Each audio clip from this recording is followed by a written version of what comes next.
ఉంటే అతిగా పూసుకోవడం, లేకపోతే శాంతం వదిలేయటం. ఒక ప్రెషర్ని ఫేస్ చేయని తత్వం ఉంది, ప్రెషర్కి కంగారు పడే తత్వం ఉంది. ఆ రెండు కూడా రాజకీయాల్లో కరెక్ట్ కాదు. ముందు కమ్యూనికేషన్ స్కిల్, తన దగ్గర ఉన్న పత్రికల మీడియాన ఉట్టి ఆ రెండిటితోనే నడుపుకుంటూ పోతున్నాడు. అది ప్రమాదకరమైనటువంటిది అనేది ఎన్నిసార్లు ఆయనకి తన సన్నిహితులు చెప్పినా అంగీకరించలేదు. ఫలితం మీడియా కొట్టిన దెబ్బ జగన్ ఇవాళ గింగిర్లు తిరిగేలా చేసింది. చిన్న ఎగ్జాంపుల్ చూడండి. ఇప్పుడు చంద్రబాబు సర్కార్ వచ్చాక 3 ఇన్సిడెంట్స్ జరిగినాయి. పరిశ్రమల్లో పేలుళ్ళు అన్నది. అదే ఎవరన్నా హడావిడి ఏం చేశారు, పరామర్శ అయిపోయింది.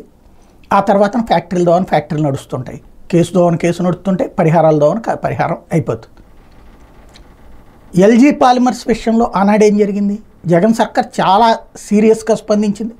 వాళ్ళ చేత ₹1 కోటి ఇప్పించింది, మిగతా సదుపాయాలన్నీ కల్పించింది. కానీ ఫ్యాక్టరీ మూసేశారు. ఎందుకని? జగన్ వ్యతిరేక మీడియా అంతా కూడా ఆ సంస్థలో ఉన్న డైరెక్టర్లతో వైసీపీకి లింక్స్ ఉన్నాయి, ఈ మాటలు రాయగానే దానికి కంగారు పడిపోయి మనకెందుకు వచ్చింది అన్నట్టు ఆ మేనేజ్మెంట్ని పిలిచి మాట్లాడటం కానీ వాళ్ళ కష్టాల గురించి ఆలోచించడం కానీ చేయలేదు. ఫలితం ఆ సంస్థ మూసేసి కూర్చుంది. 5 ఏళ్ళు అయ్యాక ఇప్పుడు చంద్రబాబు గారి దగ్గరికి వచ్చి అదే సంస్థ వచ్చింది. మొన్ననే మాట్లాడుకున్నాం. ఇప్పుడు ఎల్జీ పాలిమర్స్ తెరుస్తున్నారు. ఎట్లాగా? ఇంకో చోట కూడా పెడతామంటున్నారు.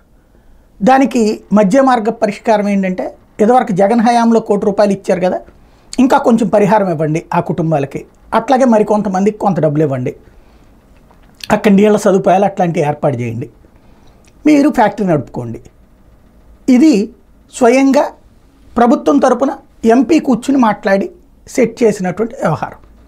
పరిశ్రమల శాఖ విశాఖ ఎంపీ కూర్చుని. అదే జగన్ హయాంలో విశాఖ ఎంపీ పరామర్శించి వచ్చాడు, అయిపోయింది. అట్లాంటిది ఇదే ఓ పరిశ్రమ మూతపడితే వేలాది మంది జీవితాలు నాశనం అయిపోతాయని ఆలోచించగలిగారా? మీడియాలో మనకెందుకు వచ్చింది, అది మీడియాతో సంబంధాలు, వైసీపీ వాళ్ళతో సంబంధాలు అన్నారు కాబట్టి వదిలేసి, ఇవాళ పత్రికలు కూడా యాంటీ జగన్ పత్రికలు కూడా ఇవాళ మళ్ళీ వైఎస్ఆర్ కాంగ్రెస్ పార్టీ వాళ్ళు ఉండరు అందులో, ఆ పాయింట్లో. ఇప్పుడు మామూలుగా ఒక ఫ్యాక్టరీని పునరుద్ధరించేందుకోసం అద్భుతమైనటువంటి కృషి జరుగుతోంది అన్నటువంటిది రాసుకొస్తారు. ఇక్కడ పరిశ్రమల్ని పారిపోయేలా చేయకూడదు, తప్పు చేసే పరిశ్రమలు వదిలిపెట్టకూడదు. అలాగే పరిశ్రమలో జరిగేటటువంటి ప్రమాదాన్నో పొరపాటునో బేస్ చేసుకుని ఆ పరిశ్రమ పారిపోయేలా చేయకూడదు. ఈ రెండిటికి చెయ్యాలి అంటే పాలకుడి దగ్గర స్ట్రాంగ్నెస్ ఉండాలి. ఈ దేన్నైనా సరే సమాధానం చెప్పగలిగిన కమ్యూనికేషన్ ఉండాలి. అది జగన్కి లోపించబట్టినే ఎల్జీ పాలిమర్స్ విషయంలో జగన్ హయాంలో ప్రమాదం జరిగింది, పరిహారం ఇప్పించాడు, పరిశ్రమ మూతపడింది. ఇప్పుడు పరిశ్రమ తెరుస్తున్నారు. అదే సందర్భంలో నాటి రాజకీయం పక్కకి వెళ్ళిపోతుంది.